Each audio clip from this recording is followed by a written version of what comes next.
Le plastique, ce n'est plus fantastique, mais plutôt dramatique. Coton-tige, couverts, assiettes, paille, et puis la touillette pour le café. Eh bien, ces petits objets en plastique à usage unique se sont imposés dans notre quotidien. Le problème, c'est que ça dure longtemps, ces petites choses, après n'avoir servi qu'une seule fois. Tiens, une paille, par exemple. 200 ans avant de se décomposer, et encore, ça ne disparaît jamais complètement.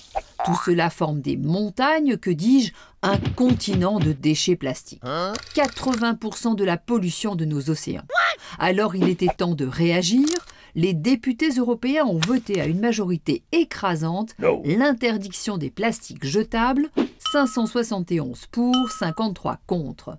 Et ils ont rajouté à cette liste les emballages de fast-food en polystyrène et les sacs en oxoplastique très légers, soi-disant biodégradables. Et les bouteilles en plastique, me direz-vous? Elles devront être collectées séparément et recyclées à 90% d'ici 2025.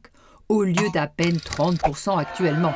Et ça urge car l'Europe est le premier consommateur mondial d'eau en bouteilles, 52 milliards de bouteilles vendues par an, cela représente près d'1 milliard de tonnes de plastique, soit le poids de 100 tours Eiffel. Le temps de cette chronique, 1 tonne de plastique a été déversée dans nos océans, quand je vous dis que ça urge.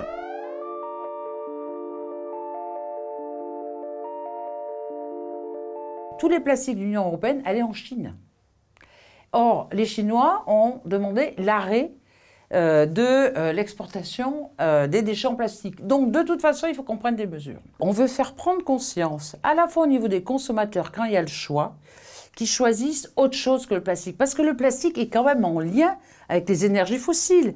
Si on veut réduire les énergies fossiles, vous voyez bien qu'il va falloir réduire aussi l'utilisation du plastique. Il faut que le plastique soit vraiment la chose qu'on ne peut pas remplacer par autre chose. C'est un changement, si vous voulez, de façon de fonctionner qui passe par une bonne info, parce que les gens sont prêts à le faire.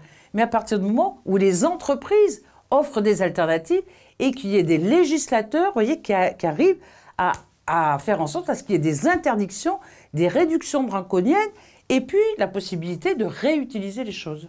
C'est un enjeu majeur d'environnement sur cette directive des déchets plastiques à usage unique. Soit on implique les producteurs qui se font de l'argent sur le dos de la qualité de notre environnement et qu'il faudra à un moment aller sur des interdictions, sur des réductions et sur des consignes. On ne peut plus fonctionner par un gaspillage comme on voit sur les plastiques.